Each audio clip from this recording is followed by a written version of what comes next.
ओम शांति। ये बाबा की 3 तारीख की साकार वाणी है। सार है मुरली का। मीठे बच्चे स्वदर्शन चक्रधारी भव। तुम्हें लाइट हाउस बनना है। अपने को आत्मा समझो, इसमें गफलत नहीं करो। प्रश्न: तुम सबसे वंडरफुल स्टूडेंट हो कैसे?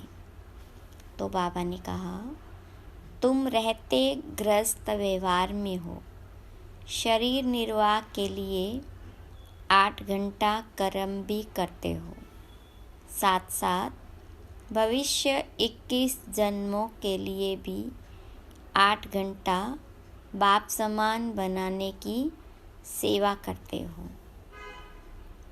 सब कुछ करते बाप और घर को याद करते हो। यही तुम्हारी वंडरफुल स्टूडेंट लाइफ है। नॉलेज बहुत सहज है। सिर्फ पावन बनने की मेहनत करते हो। ओम शांति। बाबा बच्चों से पूछते हैं, नंबरवार पुरुषार्थ अनुसार मूल वतन भी नंबरवार ज़रूर याद आता होगा। बच्चों को यह भी ज़रूर याद आता होगा कि हम पहले शांति धाम के रहने वाले हैं, फिर आते हैं सुख धाम में। यह तो ज़रूर अंदर में समझते होंगे। मूल वतन से लेकर यह जो सृष्टि का चक्र है वह कैसे फिरता है, यह भी बुद्धि में है। इस समय हम ब्राह्मण हैं, फिर देवता, क्षत्रिय, वैश्य, शूद्र बनेंगे। यह तो बुद्धि में चक्र चलना चाहिए ना। बच्चों की बुद्धि में यह सारी नॉलेज है। बाबा ने समझाया है, आगे नहीं जानते थे, अभी तुम ही जानते हो।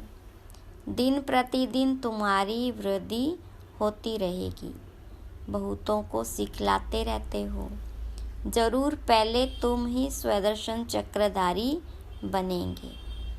यहाँ तुम बैठे हो, बुद्धि से जानते हो वह हमारा बाप है। वो ही सुप्रीम टीचर है, सिखलाने वाला।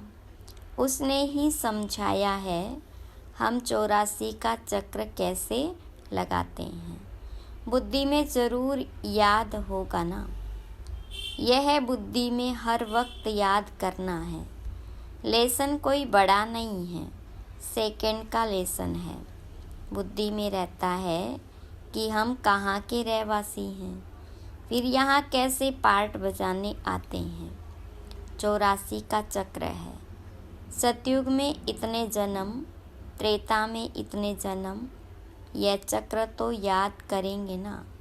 अपना जो पोजीशन मिला है, पार्ट बजाया है, वह भी ज़रूर बुद्धि में याद रहेगा। कहेंगे हम यह डबल सिर ताज थे, फिर सिंगल ताज वाले बने, फिर सारी राजाई ही चली गई, तमो प्रधान बन गए। यह चक्र तो फिरना चाहिए ना। इसलिए नाम ही रखा है स्वदर्शन चक्रधारी। आत्मा को ज्ञान मिला हुआ है, आत्मा को दर्शन हुआ है। आत्मा जानती है हम ऐसे ऐसे चक्र लगाते हैं। अब फिर जाना है घर। बाबा ने कहा है मुझे याद करो तो घर पहुंच जाएंगे। ऐसे भी नहीं कि इस समय तुम उस अवस्था में बैठ जाएंगे। नहीं, बाहर की बहुत बातें बुद्धि में आ जाती है। किसको क्या याद आता होगा, किसको क्या याद आता होगा। यहाँ तो बाबा कहते हैं और सब बातों को समेट एक को ही याद करो। श्रीमत मिलती है, उस पर चलना है। स्वदर्शन चक्रधारी बनकर तुमको अंत तक पुरुषार्थ करना है। पहले तो कुछ पता नहीं था, अब तो बाबा बतलाते हैं। उनको याद करने से सब कुछ आ जाता है। रचयिता और रचना के आदि मध्य अंत का सारा राज बुद्धि में आ जाता है। यह तो सबक यानी पाठ मिलता है, उसको तो घर में भी याद कर सकते हो। यह है बुद्धि से समझने की बात। तुम वंडरफुल स्टूडेंट हो। बाबा ने समझाया है 8 घंटा आराम भी बल करो, 8 घंटा शरीर निर्वाह के लिए काम भी बल करो, वह धंधा आदि भी करना है। साथ में यह जो बाबा ने धंधा दिया है आप सामान बनाने का, यह भी शरीर निर्वाह हुआ ना। वह है अल्पकाल के लिए और यह है 21 जन्म शरीर निर्वाह के लिए। तुम जो पार्ट बजाते हो उसमें इसका भी बहुत भारी महत्व है। जो जितनी मेहनत करते हैं उतनी ही फिर बाद में भक्ति में उनकी पूजा होती है।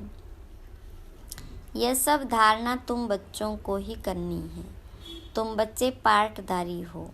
बाबा तो सिर्फ ज्ञान देने का पार्ट बजाते हैं, बाकी शरीर निर्वाह के लिए पुरुषार्थ तुम करेंगे। बाबा तो नहीं करेंगे ना। बाबा तो आते ही हैं बच्चों को समझाने के लिए कि यह वर्ल्ड की हिस्ट्री ज्योग्राफी कैसे कैसे रिपीट होती है, चक्र कैसे फिरता है, यह समझाने के लिए ही आते हैं। युक्ति से समझाते रहते हैं। बाबा समझाते हैं बच्चे गफलत मत करो। स्वदर्शन चक्रधारी अथवा लाइट हाउस बनना है, अपने को आत्मा समझना है। यह तो जानते हो शरीर बिना आत्मा पार्ट बजा नहीं सकती। मनुष्यों को कुछ भी पता नहीं है, बल तुम्हारे पास आते हैं, अच्छा अच्छा करते हैं, परंतु स्वदर्शन चक्रधारी नहीं बन सकते। इसमें बहुत प्रैक्टिस करनी पड़ती है। तो फिर कहाँ भी जाएंगे तो जैसे ज्ञान का सागर बन जाएंगे। जैसे स्टूडेंट पढ़कर टीचर बन जाते हैं, फिर कॉलेज में पढ़ाते हैं और धंधे में लग जाते हैं। तुम्हारा धंधा ही है टीचर बनना। सबको स्वदर्शन चक्रधारी बनाओ। बच्चों ने चित्र बनाया, डबल सीट ताज राजाएं, फिर सिंगल ताज वाले राजाएं कैसे बनते हैं। यह तो ठीक है, परंतु कब से कब तक डबल ताज वाले थे, कब से कब तक सिंगल ताज वाले बने, फिर कैसे और कब राज्य छीना गया, वह डेट लिखनी चाहिए। यह बेहद का बाबा बड़ा ड्रामा है। यह सर्टेन है हम फिर से देवता बनते हैं। अभी ब्राह्मण हैं, ब्राह्मण ही संगम युग के हैं, यह किसको मालूम नहीं। जब तक तुम न बताओ यह तुम्हारा अलौकिक जन्म है। लौकिक और पारलौकिक से वर्षा मिलता है, अलौकिक से वर्षा नहीं मिल सकता। इन द्वारा बाबा तुमको वर्षा देते हैं, गाते भी हैं हे प्रभु। ऐसे कभी नहीं कहेंगे हे प्रजापिता ब्रह्मा। लौकिक और पारलौकिक बाप को याद करते हैं। यह बातें कोई नहीं जानते, तुम जानते हो। पारलौकिक बाप का है अविनाशी वर्षा, लौकिक का है विनाशी वर्षा। समझो कोई राजा का बच्चा है, 5 करोड़ वर्षा मिलता है और बेहद के बाप का वर्षा सामने देखेंगे तो कहेंगे उनकी भेंट में तो यह अविनाशी वर्षा है और वह तो सब खत्म होने वाला है। आज के जो करोड़पति हैं उन्हों को माया चटकी हुई है, वह आएंगे नहीं। बाबा है गरीब निवाज। भारत बहुत गरीब है, भारत में बहुत मनुष्य भी गरीब हैं। अब तुम बहुतों का कल्याण करने का पुरुषार्थ कर रहे हो। अक्सर करके बीमारों को वैराग्य आता है, समझते हैं जीना क्या काम का। ऐसा रास्ता मिले जो मुक्ति धाम चले जाएं। दुख से छूटने के लिए मुक्ति मांगते हैं, सतयुग में मांगते नहीं, क्योंकि वहाँ दुख नहीं। ये बातें अभी तुम समझते हो। बाबा के बच्चे वृद्धि को पाते रहेंगे। जो सूर्यवंशी चंद्रवंशी देवता बनने वाले हैं वो ही आकर ज्ञान लेंगे, नंबरवार पुरुषार्थ अनुसार। यह ज्ञान बाबा बिगर कोई दे नहीं सकते। अब तुम बेहद के बाप को छोड़ कहाँ भी नहीं जाएंगे। जिनका बाबा के साथ लव है वह समझ सकते हैं। नॉलेज तो बहुत सहज है, बाकी पावन बनने में माया विघ्न डालती है। कोई भी बात में गफलत की तो गफलत से ही हारते हैं। इनका मिसाल बॉक्सिंग से अच्छा लगता है। बॉक्सिंग में 1-2 से जीत पहनते हैं। बच्चे जानते हैं माया हमको हरा देती है। बाबा कहते मीठे बच्चे अपने को आत्मा समझो। बाबा खुद समझाते हैं इसमें मेहनत है। बाबा युक्ति बहुत सहज बताते हैं। हम आत्मा हैं, एक शरीर छोड़ दूसरा लेते हैं, पार्ट बजाते हैं। बेहद बाप के बच्चे हैं, यह अच्छी रीति पक्का करना है। बाबा फील करते हैं माया इनका बुद्धि योग तोड़ देती है। नंबरवार तो है ही, इस ही हिसाब से राजधानी बनती है। सब एक रस हो जाए तो राजा ही न बने। राजा रानी प्रजा साहूकार सब बनने हैं। ये बातें तुम्हारे सिवाय कोई नहीं जानते। हम अपनी राजधानी स्थापन कर रहे हैं। ये सब बातें तुम्हारे में भी अनन्य जो है उनको याद रहती है। ये बातें कभी भूलनी नहीं चाहिए। बच्चे जानते हैं हम भूल जाते हैं, नहीं तो बहुत खुशी रहनी चाहिए। हम विश्व के मालिक बनते हैं। पुरुषार्थ से ही बना जाता है, सिर्फ कहने से नहीं। बाबा तो आने से ही पूछते हैं। बच्चे सावधान, स्वदर्शन चक्रधारी होकर बैठे हो। बाबा भी स्वदर्शन चक्रधारी है ना, जो इसमें प्रवेश करते हैं। मनुष्य तो समझते हैं विष्णु स्वदर्शन चक्रधारी है। उनको यह पता ही नहीं है कि यह लक्ष्मी नारायण है। इन्हों को ज्ञान किसने दिया? जिस ज्ञान द्वारा इन्होंने यह लक्ष्मी नारायण का पद पाया। दिखाते हैं स्वदर्शन चक्र से मारा। तुमको यह चित्र बनाने वालों पर हंसी आती है। विष्णु है निशानी कंबाइंड गृहस्थ आश्रम की। चित्र शोभता है, बाकी यह कोई राइट चित्र नहीं है। पहले तुम नहीं जानते थे 4 भुजा वाला यहाँ कहाँ से आया। इन सब बातों को तुम्हारे में भी नंबरवार जानते हैं। बाबा कहते सारा मदार तुम्हारे पुरुषार्थ पर है। बाबा की याद से ही पाप कटते हैं। सबसे जास्ती नंबर 1 यह पुरुषार्थ चलना है। टाइम तो बाबा ने दिया है, गृहस्थ व्यवहार में भी रहना है, नहीं तो बच्चों आदि को कौन संभालेगा। वह सब कुछ करते भी प्रैक्टिस करनी है, बाकी और कोई बात नहीं है। श्री कृष्ण के लिए दिखाया है, अकासुर बकासुर आदि को स्वदर्शन चक्र से मारा। अब यह तुम समझते हो, चक्र आदि की तो बात ही नहीं। कितना फर्क है, यह बाबा ही समझाते हैं।